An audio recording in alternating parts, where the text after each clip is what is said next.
Erick Thohir hingga Sandiaga Uno ramai-ramai bela Ahok.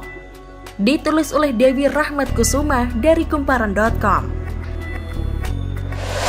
Sebelum kita lanjut, jangan lupa subscribe dan nyalakan loncengnya agar Anda menjadi yang pertama mendapatkan informasi dari jurnal terupdate. Aksi massa 212 pada Jumat 21 Februari menyuarakan berbagai macam kritik untuk sejumlah sektor, mulai dari politik hingga ekonomi, termasuk kasus gagal bayar PT Asuransi Jiwasraya Persero, PT Asabri Persero, hingga persoalan kenaikan iuran BPJS Kesehatan.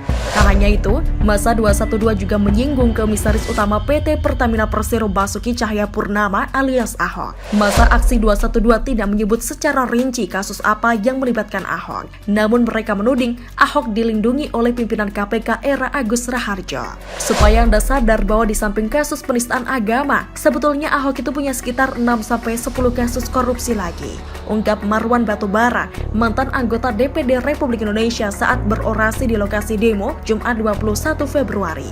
Meski demikian, pemerintah menilai wajar mengenai aksi massa tersebut. Untuk lebih lengkapnya, berikut kumparan rangkum respons pemerintah hingga politisi terkait massa 212 yang menyindir Ahok seperti dikutip Kumparan Rabu 26 Februari. Menteri BUMN Erick Thohir. Erick menilai aksi massa 212 kemarin merupakan hal yang wajar.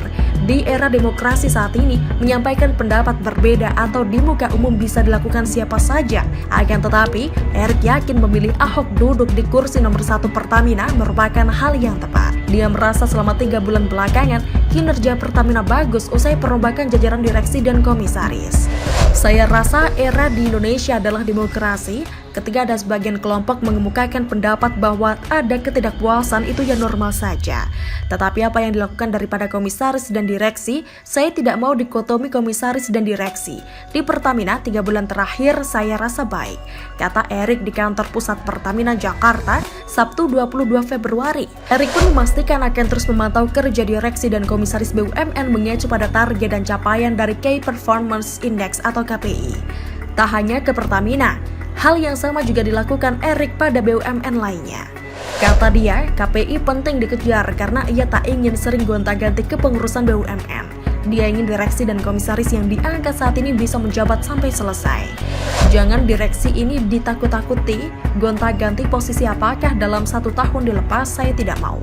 Kenapa? Karena yang namanya membangun sebuah usaha perlu kontinuitas, tetapi KPI harus tetap tercapai. Saya tidak mau pergantian itu karena hal-hal personal selama KPI-nya jalan. Biarkan direksi BUMN bekerja, jangan ditakut-takuti nanti diganti begitu. Yang diganti itu yang tidak sesuai dengan KPI, ucapnya. Menko Kemaritiman dan Investasi Luhut Binsar Panjaitan. Luhut menilai keberadaan Ahok di Pertamina justru sangat bagus, sebab mantan Gubernur DKI Jakarta itu menemukan banyak masalah di perusahaan migas plat merah itu dan ingin memperbaikinya. Dia dituduh korupsi, ya kalau saya boleh cerita malah Pak Ahok itu yang menemukan banyak sekali masalah-masalah yang mau diperbaiki di Pertamina. Kita bersyukur ada Pak Ahok, kata Luhut. Sandiaga Uno. Selain pemerintah, mantan Wakil Gubernur DKI Jakarta Sandiaga Uno juga memberikan pernyataannya. Aksi 212 itu pun menyindir Ahok yang masih tergabung dalam dunia politik. Ahok saat ini aktif sebagai politisi PDIP. Selain Ahok, sebenarnya ada juga nama politisi PDIP lainnya, yakni Pataniari Siahaan, yang dipercaya menjadi komisaris independen PT Bank Negara Indonesia Tbk atau BBNI. Terakhir, ada 2 politisi jadi komisaris independen PT Bank Rakyat Indonesia Tbk atau BBRI. Mereka adalah Dwi Ria Latifah dan Zulnahar Usman.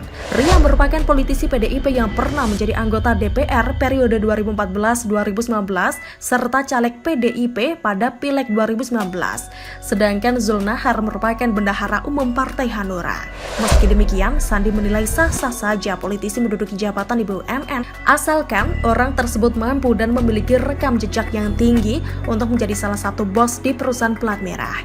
The right man in the right place. Jadi politisi itu kita latar belakang, ada yang pengusaha, ada yang akademisi. Selama tidak ada aturan yang melanggar dan tidak ada benturan kepentingan, kita harus memberikan peluang kepada siapapun juga yang patut dan memiliki rekam jejak yang bagus, ungkap Sandiaga kepada Kumparan. Menurut Sandi, selama ini biang kerok masalah di BUMN adalah soal tata kelola. Buruknya tata kelola membuat korupsi seolah-olah menjadi hal yang identik dengan perusahaan milik negara. Sandi berpendapat yang dilakukan oleh Erick adalah semata-mata untuk memperbaiki tata kelola tersebut. Dengan menempatkan politisi yang mumpuni, harapannya perusahaan-perusahaan BUMN bisa menerapkan Good Corporate Governance atau CGC. Masalah utama BUMN itu di governance tata kelola. Itu harus kita atasi, keinginan Pak Erick harus kita dukung, tambahnya. Bagaimana menurut Anda? Silahkan tulis komentar di kolom komentar. Jangan lupa untuk like, subscribe, dan share. Arkana pamit. Wassalamualaikum warahmatullahi wabarakatuh. Sampai jumpa.